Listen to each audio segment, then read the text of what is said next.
vous allez avoir beaucoup de redites, et c'est normal parce qu'on a les mêmes préoccupations que les enseignants, que les chefs d'établissement et que les lycéens. Et les lycéens, bah, c'est nos enfants, hein, parce que nous, on est parents d'élèves. Et les élèves, on en a en école, au collège et au lycée. Après, ils grandissent. Après, ils deviennent parents. Les parents d'élèves, donc on est particulièrement inquiets sur les enfants et sur l'avenir de notre société par les dernières réformes du gouvernement concernant l'éducation. La réforme des programmes, comme on l'a dit, la labellisation des manuels scolaires, qui ne vont plus faire référence au cycle.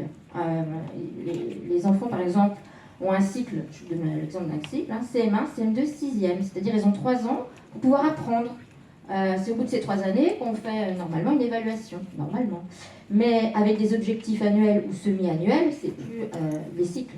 On ne peut plus dire qu'on produit, on va dire qu'on produit davantage de difficultés d'apprentissage dès l'école primaire, puisque l'État veut imposer un rythme de progression identique à tous les enfants.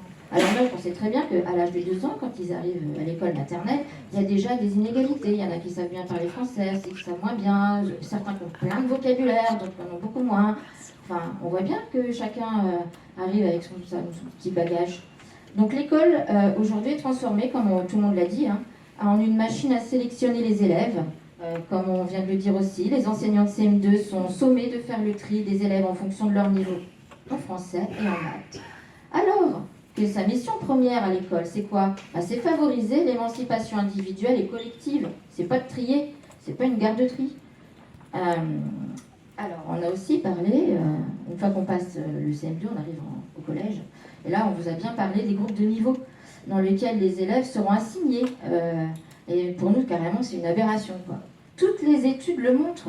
Ça ne favorise en rien la réussite de tous et de tous. Cette mesure n'est ni plus ni moins que de la ségrégation sociale et scolaire. On n'aura plus l'ascenseur social comme ceux qui l'ont connu, on disait dans les années 70, les 68 arts, enfin voilà. Ça n'existera plus.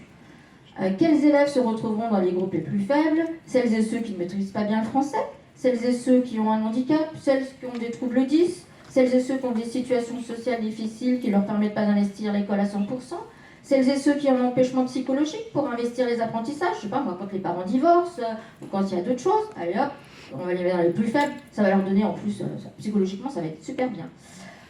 Oui, sans nul doute, cette mesure exclut celles et ceux, pour l'instant, juste en français et en maths, on ne sait pas si un jour ça viendra sur d'autres matières,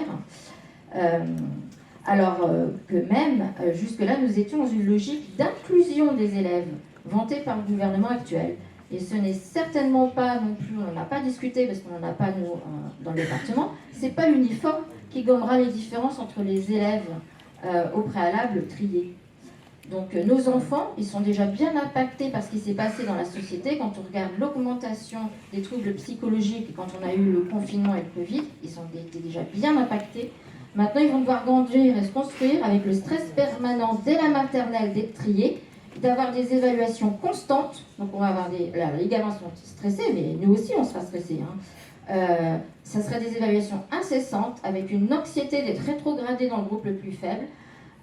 Quelle sera l'estime de soi en grandissant quand on est en train de se construire, quand on est à l'adolescence, ça va donner quoi et qu'on est étiqueté comme mauvais ou comme faible, ça va être trop super, quoi. Concrètement, les groupes classes seront éclatés comme on l'a dit, en maths et en français. Les élèves sont triés en fonction de leurs résultats scolaires. Pour l'instant, on ne sait pas sur quelle base, parce que c'est sur les évaluations de 6e qui sont toujours contestées. On ne sait pas. Pour constituer des groupes de bons, de moyens, de faibles à besoin.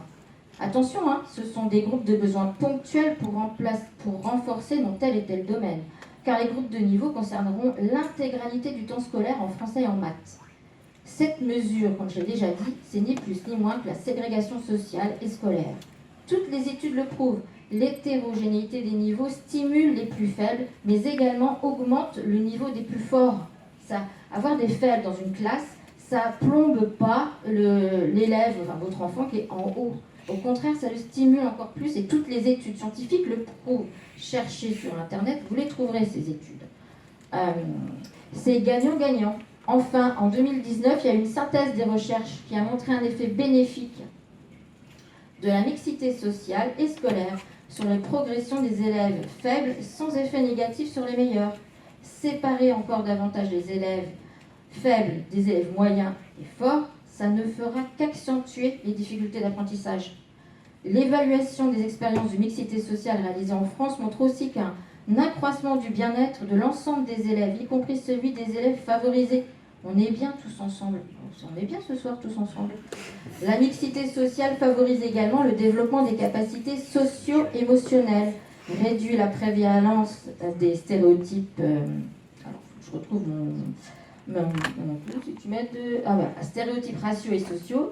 Et pour les élèves socialement défavorisés, ça améliore leur insertion professionnelle. L'effet d'ascenseur, comme je l'ai dit tout à l'heure. Autant d'effets bénéfiques à tous les élèves et à la société tout entière. L'établissement scolaire et la classe, c'est des petites sociétés. Il faut créer l'unité et il ne faut pas éclater avec des groupes de niveau. Au lycée, pareil, à côté on l'a dit, avec les spécialités mises par Blanquer, on sait que ça a largement contribué à fracturer le groupe classe, alors que le groupe classe est un lieu majeur de sociabilité des adolescents. La création des groupes de niveau va exercer le même effet déstructurant au niveau du collège. Ces mécanismes d'individualisation forcée isolent et fragilisent les enfants. Leur univers de sociabilité vont se restreindre encore davantage et se déliter dans les étiquetages scolaires. Un élève ne sera plus seulement en classe de 6e, mais il sera un 6e groupe faible. Pour les élèves en difficulté, alors là, la transition déjà difficile entre le primaire et le collège, alors là, ça sera encore plus périlleuse. Au titre de comparaison, les élèves danois, parmi les meilleurs élèves européens. L'inégalité selon l'origine sociale est particulièrement réduite. Les groupes de niveau n'existent pas et la recherche de bien-être des élèves est centrale. Et ceci... alors attendez que je retrouve encore mon truc parce que voilà. C'est la recherche du bien-être des élèves, donc, et ceux-ci ne sont pas notés avant l'âge de 14 ans. Alors je ne parle pas du stress pour les nôtres. Les recherches le montrent aussi, à noter que les élèves les recherches le montrent, noter et classer les élèves ne les fait pas progresser. Pour que l'école soit un lieu d'apprentissage efficace, il faut éviter que les élèves faibles soient placés dans des situations de comparaison sociale forcée ascendant, c'est-à-dire constamment comparés à meilleurs que soi, dont les effets sont progressivement délétères en termes d'estime de soi. Forcément, si on se dit je suis nul, lui il est toujours bon, moi je suis nul. Dans le choc des savoirs, il est aussi prévu la transformation du brevet des collèges en examen de passage au lycée, qui sera décorrélé de la décision du passage en seconde.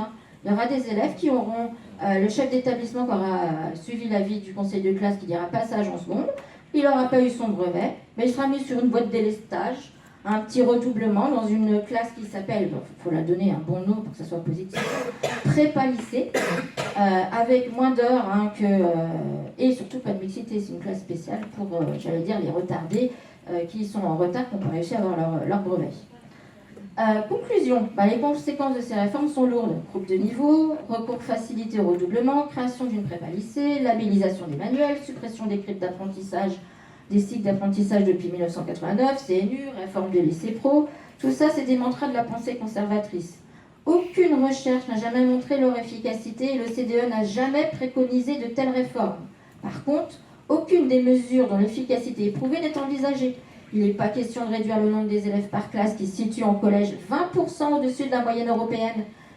En collège en France, c'est 25,5 élèves, alors que la moyenne européenne, c'est 20,9. Revenir à la moyenne européenne permettrait pourtant de retrouver un climat de classe plus studieux et d'y améliorer les apprentissages des élèves. La question de la mixité sociale est toujours taboue. Pourtant, ça a des effets bénéfiques sur l'apprentissage et le climat scolaire, et ça a été démontré. Revenir sur la désastreuse réforme de la formation des professeurs de Jean-Michel Blanquer aussi est impératif. Ils ne vous en ont pas parlé, mais elle est pourtant toujours en vigueur, alors même qu'elle a contribué à réduire davantage le vivier des candidats professeurs. La situation actuelle nécessite de recourir de plus en plus à des professeurs contractuels non formés, choix incompatible avec l'élévation du niveau scolaire des élèves. La formation continue des professeurs demeure aussi notoirement insuffisante. Le CDE a régulièrement préconisé d'amplifier celle-ci sans que les réformes nécessaires ne soient engagées.